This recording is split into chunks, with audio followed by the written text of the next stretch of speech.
Hot అంశాలపై debate news బెంచ్కి స్వాగతం. ప్రపంచమంతా ఇప్పుడు ఒక అల్లకల్లోలంగా కనబడుతోంది.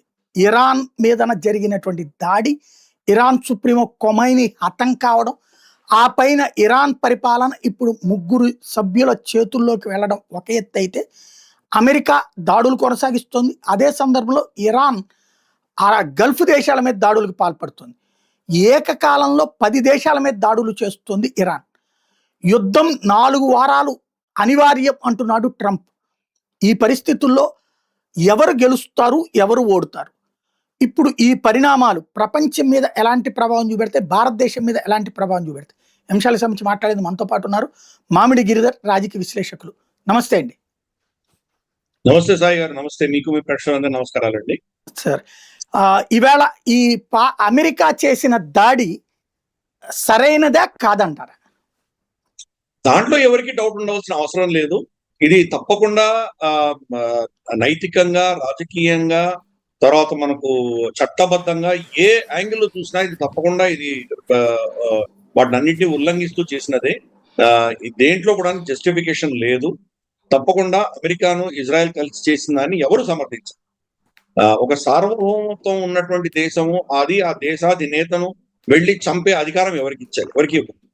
మీకు వాళ్ళతో విభేదాలు ఉంటే కనుక వాళ్ళని కట్ చేయొచ్చు. ఇంతవరకు మీరు ఆంక్షలు విధించారు, అటువంటివి ఏమైనా చేయొచ్చు, లేదా ఇంటర్నేషనల్ కోర్టులో వాళ్ళ మీద కేసులు వేయొచ్చు, ఇతరత్ర ఏమైనా చర్యలు చేయొచ్చు. కానీ ఆ దేశంలోకి వెళ్ళి వాళ్ళ నేతని చంపడం అన్నదానికి ఎవరు అధికారం ఇచ్చారు?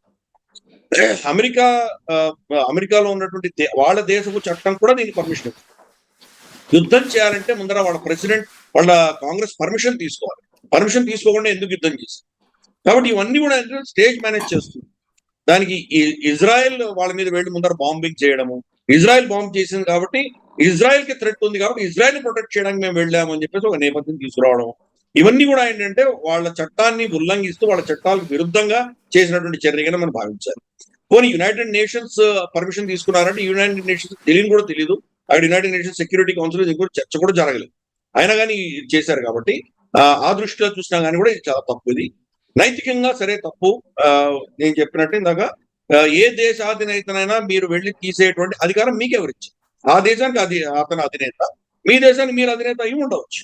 కానీ ప్రపంచాన్ని మొత్తం శాసించి ప్రపంచంలో మేమే పోలీసు అనుకునేటువంటి అధికారం ఎవరు మీకు ఇవ్వలేదు.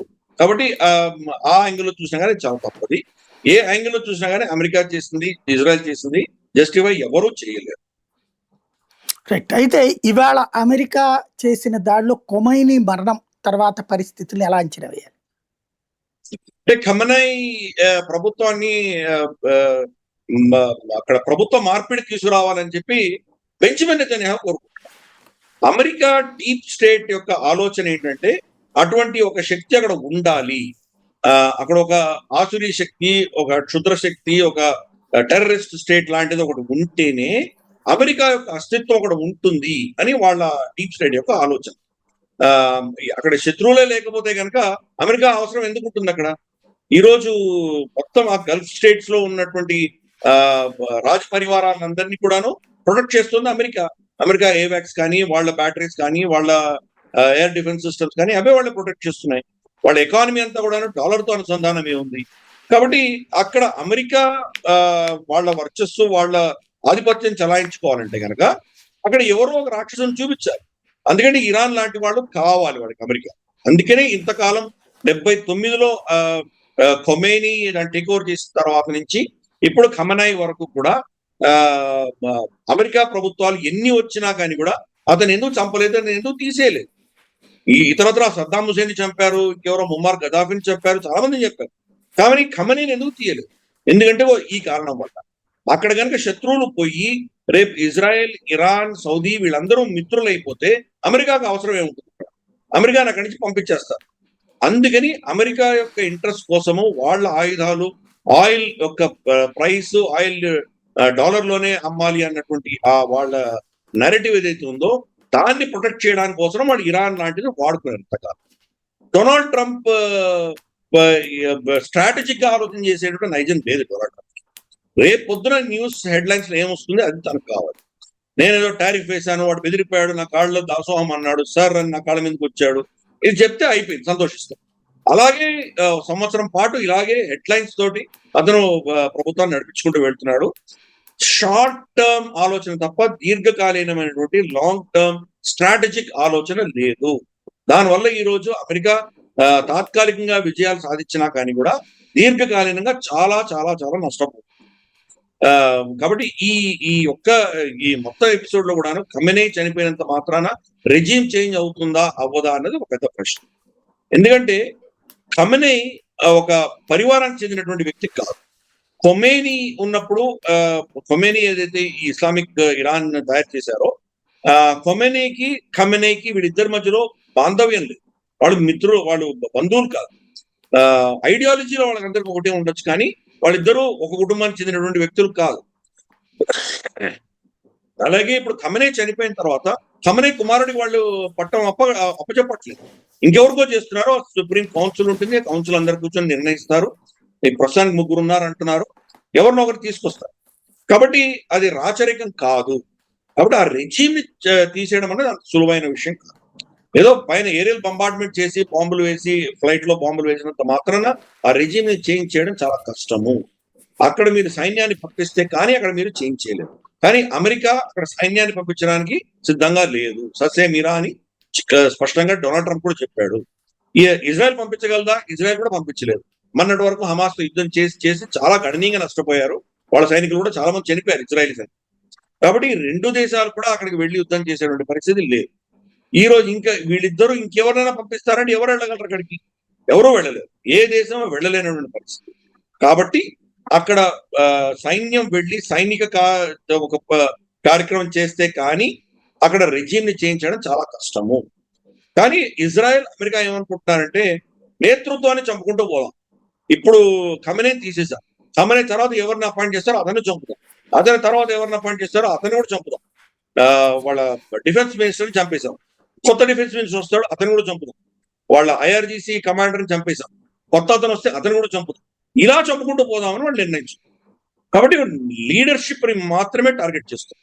ఈసారి బొంబార్డ్మెంట్ లో మనం చూస్తే కనుక వాళ్ళ సైనిక స్థావరాలు కానీ లేదా మన న్యూక్లియర్ ఎస్టాబ్లిష్మెంట్స్ కానీ వీటి మీద దాడి జరగలేదు. ఓన్లీ పొలిటికల్ కాంపౌండ్స్, పొలిటికల్ మనుషులు, వీళ్ళ మీదే దాడులు. వాళ్ళ సుప్రీం కోర్ట్ చీఫ్ జస్టిస్ చంపారు. కాబట్టి ఒక రెజీమ్ చేంజ్ కి మాత్రమే ఈసారి ఫుల్ ఫోకస్ పెట్టి వాళ్ళు చేస్తున్నారు. ఇదంతా కూడా డొనాల్డ్ ట్రంప్ చేసింది కాదు, బెంజమిన్ నెతన్యాహు చేస్తున్నారు. బెంజమిన్ నెతన్యాహు చాలా దశకాలుగా ఇక్కడ ఖమెనీ ప్రభుత్వాన్ని, ఈ ఇరానియన్ ప్రభుత్వాన్ని తీసేయాలని చాలా ప్రయత్నాలు చేశారు. ఏ యుఎస్ అడ్మినిస్ట్రేషన్ కూడా దానికి ఒప్పుకోలేదు. డొనాల్డ్ ట్రంప్ కూడా మొదటిసారి ఒప్పుకోలేదు. ఈసారి కూడా మనం చూస్తే జూన్ లో జరిగిన యుద్ధంలో కూడా ఖమెనీని చంపుతాను అంటే ఖమెనీ ఏ బంకర్ ఉన్నాడో ఇజ్రాయెల్ తెలుసు. ఇజ్రాయెల్ మేము అతన్ని చంపుతామని చెప్పి పర్మిషన్ అడిగితే కనుక అమెరికా పర్మిషన్ ఇవ్వలేదు, డొనాల్డ్ ట్రంప్ కూడా ఇవ్వలేదు. మీకు కావాల్సింది ఏంటి? బాంబులు వేయాలి కదా, నేను వచ్చి వేస్తానని చెప్పి B-2 బాంబర్స్ లో వాళ్ళు బంకర్ బస్టర్ బాంబ్స్ ఫరదోలో వేసేది అమెరికా. అంతేగాని ఖమెనీని చంపడానికి అప్పుడు కూడా వాళ్ళు ఒప్పుకోలేదు.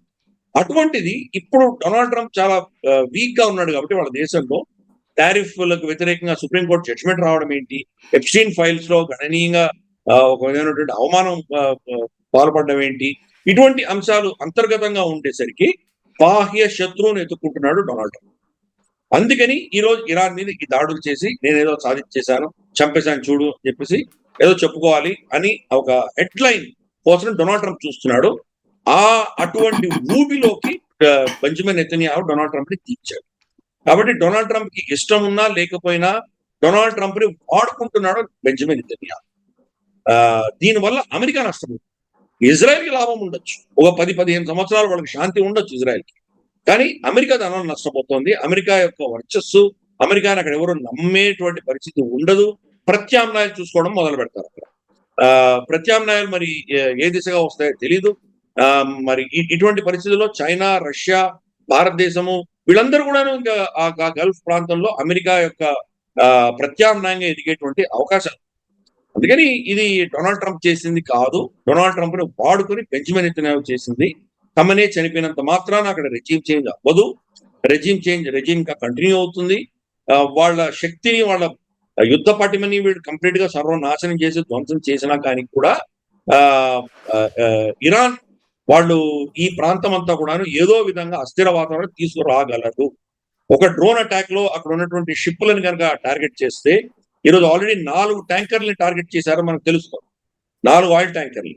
దాంతో ఇప్పుడు ఇన్సూరెన్స్ కంపెనీలు ఎవరు కూడా అక్కడి నుంచి వస్తున్న షిప్లకి ఇన్సూర్ చేయడానికి సిద్ధంగా లేరు. కాబట్టి మొత్తం 20% ప్రపంచవ్యాప్తంగా చమురు వచ్చేటువంటి ప్రాంతం కట్ చేసేస్తే గనక ప్రపంచం ఎలా ఉంటుందో అర్థం చేసుకోవచ్చు.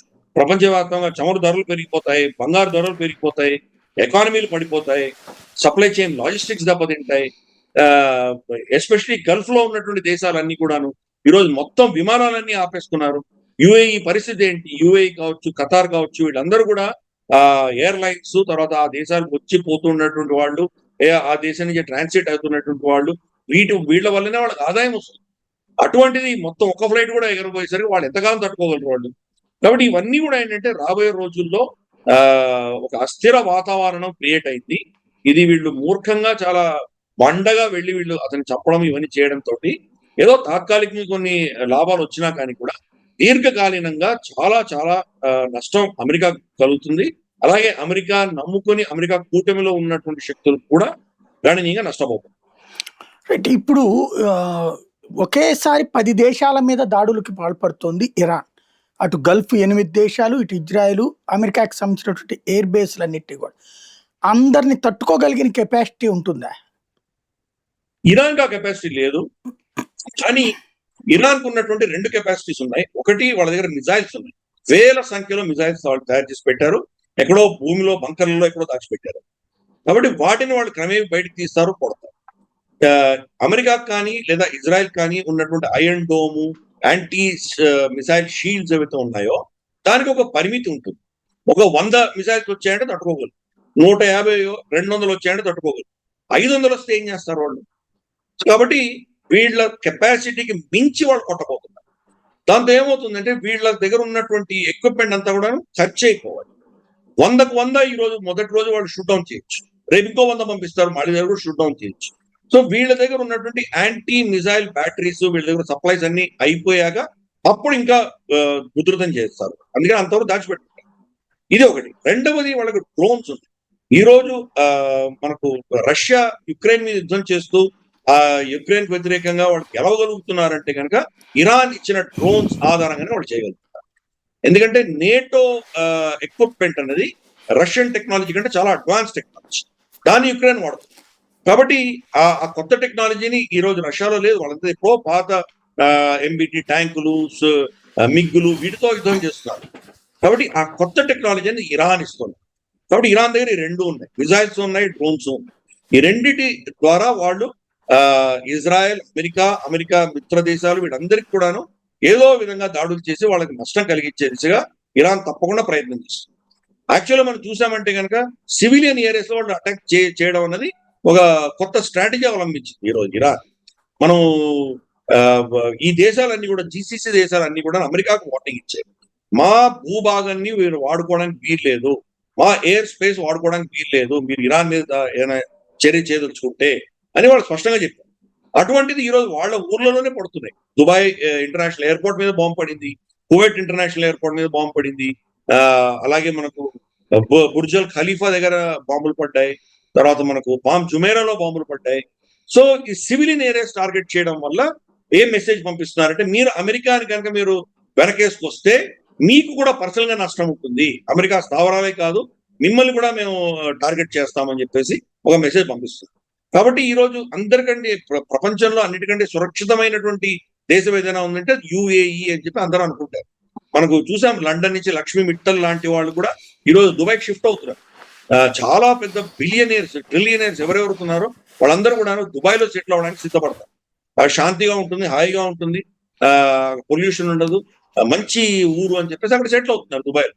అటువంటిది ఇప్పుడు ఇరాన్ బాంబులు అటాక్ చేసేసరికి వాళ్ళకు కూడా ప్రశ్న, మేము ఇక్కడ సురక్షితంగా ఉండగలమా, మమ్మల్ని మేము ఎప్పుడు చచ్చిపోతామో తెలియదు, ఎప్పుడు బాంబులు పడతాయో తెలియదు. కాబట్టి ఈ రోజు దుబాయ్ అన్నది అట్రాక్టివ్ కాదు, దుబాయ్ అన్నది రిస్కీ ఒక సిటీ కింద భావించి దుబాయ్ నుంచి వెళ్ళిపోయేటువంటి పరిస్థితులు రాబోతున్నాయి.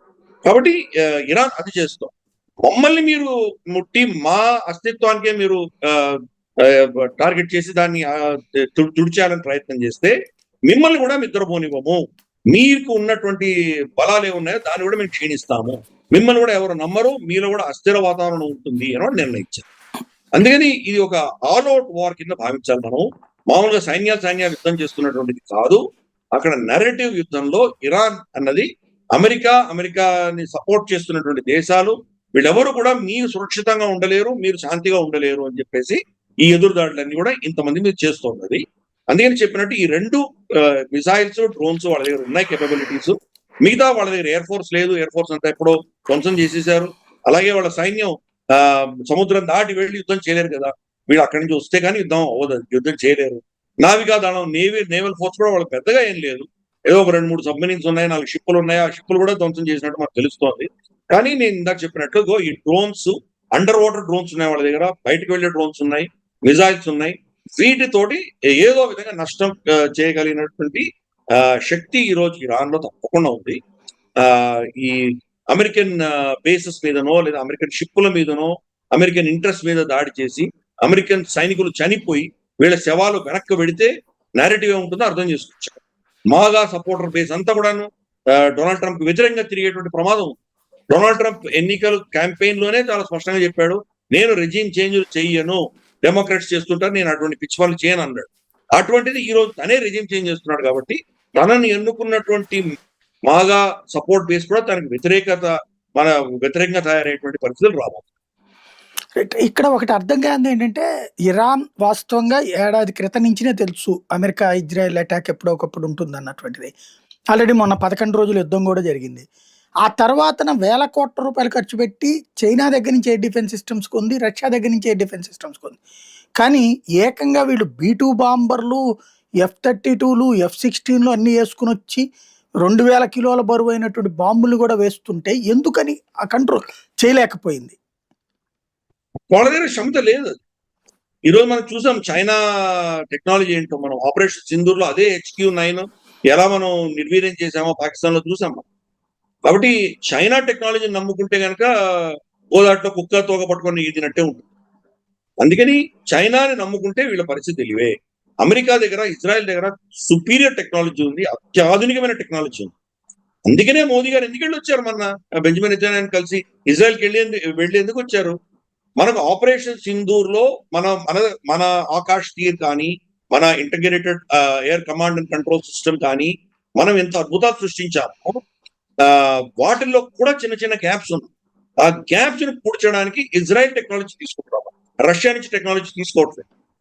ఈ రోజు దుబాయ్ మీదను, ఆ ఖతార్ మీద, బహ్రెయిన్ మీద బాంబులు పడుతున్నాయి, మిజైల్స్ పడుతున్నాయి, తర్వాత మనకు డ్రోన్స్ పడుతున్నాయంటే మన దేశం మీద ఎందుకు పడలేదు?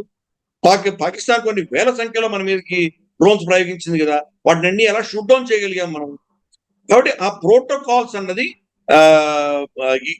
ఇరాన్ లాంటి చిన్న దేశంలో ఉండవు. పెద్ద పెద్ద దేశాలు ఈ టెక్నాలజీ మీద ఇంప్రూవ్మెంట్స్ ఉన్నటువంటి దేశాల దగ్గరే ఉన్నాయి అవి. కాబట్టి ఇరాన్ ఈ దాడుల నుంచి వాడు తట్టుకోలేనటువంటి పరిస్థితి. చైనా టెక్నాలజీ కావచ్చు, రష్యన్ టెక్నాలజీ కావచ్చు, దాన్ని తట్టుకోలేదు. అందుకనే మనం కూడా క్రమేపీ రష్యన్ టెక్నాలజీ దూరం వెళ్ళిపోతాం. రఫైల్స్ కొంటున్నాము, మనం ఇంకేదో అమెరికా నుంచి కొంత అడిషనల్ టెక్నాలజీ కొంటున్నాం, స్ట్రింగ్ అండ్ మిజైల్స్ లాంటివి తెచ్చుకుంటున్నాము. తర్వాత మన దేశంలో చాలా ప్రొడ్యూస్ చేసుకుంటున్నాం మనం. బ్రహ్మోస్ అన్నది ఒకటి పాతది, రష్యా నుంచి కొంత టెక్నాలజీ తీసుకొని మొత్తం మనమే డెవలప్ చేసాం. బ్రహ్మోస్ అనేది ఒక షిప్ మీద ఫైర్ చేయవలసినటువంటి మిజైల్ మాత్రమే. దాన్ని మనం ఎయిర్ లో ఆకాశం నుంచి ఫైర్ చేసేది, సముద్రంలోంచి ఫైర్ చేసేది, షిప్ మీద ఫైర్ చేసేది, సబ్మరీన్ నుంచి ఫైర్ చేసేది, ఇటువంటి ఎన్నో వర్షన్స్ మన దేశంలో మనమే తయారు చేశాం. కాబట్టి ఈ రోజు చైనా, రష్యా వాళ్ళకి వెపన్స్ ఇచ్చినా కానీ కూడా పాత టెక్నాలజీస్ అవి సుపీరియర్ మనకు USA తర్వాత ఇజ్రాయెల్ టెక్నాలజీ ముందర కంపేర్ చేసి చూస్తే కనుక అవి తేలిపోతాయి. కాబట్టి ఇరాన్ పెద్దగా దాన్ని ఈ 2 దేశాల నుంచి తెచ్చుకున్న అస్త్రాలతోటి వాళ్ళు కాపాడుకోలేరు. టెక్నాలజీ చాలా సుపీరియర్ వీళ్ళది, అందుకంటే ఏం చేయలేరు ఇరాన్. ఇప్పుడు యుద్ధం నెల రోజుల పాటు ఉంటుంది అంటున్నాడు ట్రంప్. ఇప్పుడు ఇతను చనిపోవడం అయిపోయింది, ఇంకేం చేస్తుంది అమెరికా? అంటే అతన్ని చంపేసిన తర్వాత కూడా నెల రోజులు ఉంటుంది అంటే కనుక అర్థం చేసుకోవచ్చు వీళ్ళ కెపాసిటీ ఏంటో, నిజంగా అక్కడ తీసేయచ్చా తీయలేరా ఏంటో అర్థం చేసుకోవచ్చు. నెల రోజుల క్యాంపెయిన్ తర్వాత కూడా బాగా దెబ్బతిన్న ఇరాన్ని కూడా వీళ్ళు ఓడించలేకపోతున్నారంటే అర్థం ఏంటి? చరిత్ర చూద్దాం. 2011లో బషర్ అల్ అసాద్ ని తీసేయాలి అని చెప్పి అప్పటి ఒబామా ప్రభుత్వం ప్రయత్నం చేసి సిఐఏని వీళ్ళనందరినీ పంపించి వాళ్ళు చాలా ప్రయత్నాలు చేశారు. ఫైనల్ గా 2024లో పోయాడు. అంటే ఎన్ని సంవత్సరాలు పట్టింది? కనీసం 12-13 సంవత్సరాలు పట్టింది అతను చేయడానికి. అలాగే సద్దాం హుసేన్ మొదటి యుద్ధంలో ఓడించిన తర్వాత అక్కడ నో ఫ్లై జోన్లు పెట్టిన తర్వాత కూడా అది దశకం దాటింది అతను చంపడానికి, తీసేయడానికి అక్కడి నుంచి. కాబట్టి అంత సులువైన విషయం కాదు. తాలిబాన్ ని వీళ్ళు మొదటిసారి వెళ్ళి ఆక్యుపై చేసుకొని చావు దెబ్బలు తిని వీళ్ళు వెళ్ళిపోయారు అమెరికన్స్. మళ్ళీ రెండోసారి వచ్చారు. ఆల్మోస్ట్ 15-20 సంవత్సరాలు ఉన్నారు అక్కడ. ఏం సాధించారు? కాబట్టి అంత సులువైన విషయం కానే కాదు ఇది. సమయం పడుతుంది అది. వీళ్ళ కెపాసిటీని తగ్గించే ప్రయత్నం వాళ్ళు చేస్తారు, కానీ నెల పట్టొచ్చు, 2 నెలలు పట్టొచ్చు, 3 నెలలు పట్టొచ్చు, దాన్ని ఎవ్వరు కూడా ప్రెడిక్ట్ చేయలేరు. వారంలో అయిపోవచ్చు కూడా. కాబట్టి యుద్ధం స్టార్ట్ చేయడం మాత్రమే ఎవరైనా చేయగలరు. దాన్ని నిలిపివేయడం అనేది ఎవరు చేత కాదు. దాన్ని ఏ దిశగా వెళ్తుంది ఎవరు చెప్పలేరు. అందుకనే మోదీ గారు 4వ రోజు ఆపరేషన్ సింధూర్ వాళ్ళ పాకిస్తానీ డీజీఎంఓ మనకు ఫోన్ చేయగానే మోదీ గారు ఎందుకు దాన్ని ఒప్పుకుని యుద్ధాన్ని ఆపేశారు అంటే ఇప్పుడు అర్థం చేసుకోవాలి. యుద్ధాన్ని ఆపడం అనేది చిన్న విషయం కాదు. యుద్ధం ఎప్పుడు ఆపాలో తెలిసిన వాడే జ్ఞాని, విజ్ఞత ఉన్నటువంటి. కాబట్టి మోదీ గారు అందుకనే 4 రోజులు ఆపేశారు. మోదీ గారిని సపోర్ట్ చేస్తున్నటువంటి ఎకో సిస్టమే మోదీ గారిని అప్పుడు చాలా తిట్టయిపోతుంది. మీరు ఎందుకు ఆపేశారు? ఇంకా 4 రోజులు చేసుంటే కన్నా పాకిస్తాన్ అదే అయిపోయింది, ఇదే అయిపోయి ఉండేది అని చెప్పి చాలా మంది అన్నారు. కానీ యుద్ధం చేయడం ఒకటే తెలిసిన లాభం లేదు. యుద్ధం ఎప్పుడు స్టార్ట్ చేయాలో తెలిసినంత మాత్రాన లాభం లేదు. యుద్ధం ఎప్పుడు ఆపాలో కూడా తెలియదు. ఇది వీళ్ళు చేత కాదు, అమెరికా చేత కాదు. 1945 రెండవ ప్రపంచ యుద్ధం అయిపోయిన తర్వాత నుంచి ఇప్పటిదాకా మనం చూస్తే అమెరికా ఒక్క యుద్ధం కూడా గెలవలేదు. ప్రతి యుద్ధం స్టార్ట్ చేసింది ఆ మధ్యంతరంగా వదిలేసి వెళ్ళిపోయింది. ఈరోజు ఇరాక్ పరిస్థితి ఏంటి?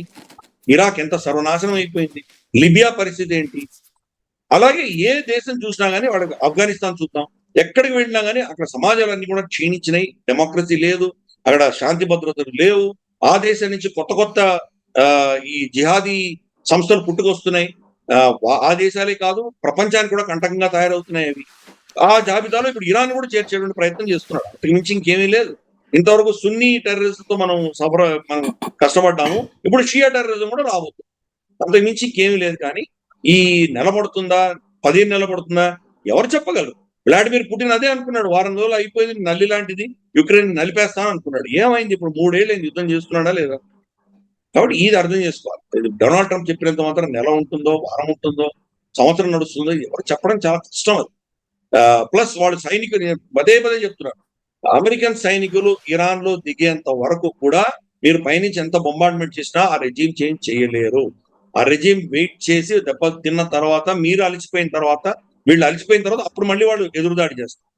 కాబట్టి ఇది అంత తొందరగా సమిసిపోయే ఈ పరిష్కారం, దీనికి ఈ సమస్యకు పరిష్కారం వస్తుందని నేను అనుకోవట్లేదు.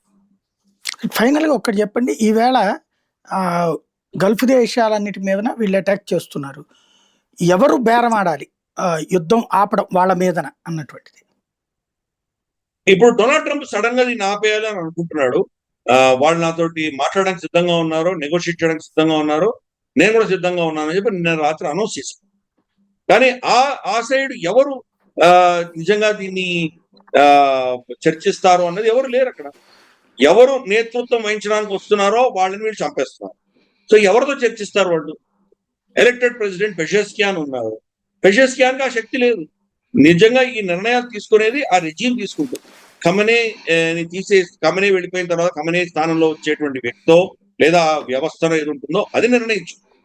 కాబట్టి వాళ్ళతో ఎవరితో చర్చిస్తారు? వాళ్ళు ఎవరు వచ్చినా కానీ వాళ్ళు చంపేస్తున్నారు కదా మీరు. కాబట్టి మీ ఎవరితో చర్చించాలో వాళ్ళనే చంపేస్తే మీ చర్చలు అలా సాగుతాయి. ఇది వాళ్ళకి అర్థం కాని కన్ఫ్యూజ్ స్టేట్ లో ఈరోజు అమెరికా ప్రభుత్వం ప్రవర్తిస్తోంది.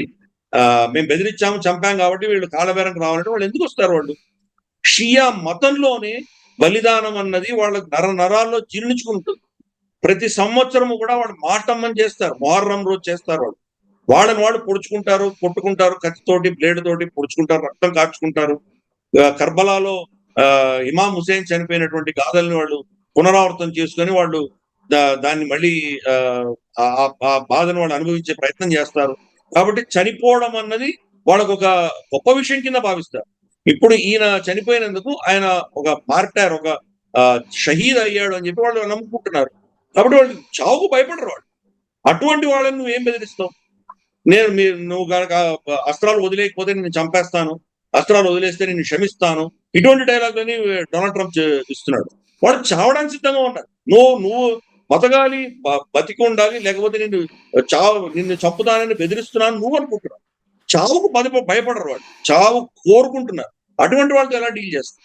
ఎందుకంటే సైద్ధాంతికంగా డొనాల్డ్ ట్రంప్ అడ్వైస్ చేస్తున్న వాళ్ళకి ఈ షియా ముస్లిమ్స్ ఎలా ప్రవర్తిస్తారో తెలియకుండా ఈ దీంట్లో దూరారు వీళ్ళు. దీనివల్ల అమెరికా కూడా బాగానే నష్టపోతుంది. వాళ్ళ సైనికులు చనిపోవడము, కొన్ని వాళ్ళ సంబంధించిన స్థావరాలు దెబ్బతినడము, వాళ్ళ షిప్పుల మీద కొన్ని దాడులు జరగడము, ఇవన్నీ కూడా జరుగుతాయి. అది జరిగినప్పుడు మరి వాళ్ళ దేశంలో ఎటువంటి స్పందన ఉంటుందో మనం చూడాలి. బట్ ఇది ఇది ఇది ఇంత తొందరగా దీని సమస్యకి పరిష్కారం వస్తుందని నేను. థ్యాంక్ యూ వెరీ మచ్ అండి. ఇది పరిస్థితి. యుద్ధం ఆరంభమైంది, కాకపోతే ముగింపు ఎవరి చేతిలో ఉంది, అదే కాలం నిర్ణయించాల్సి ఉంది.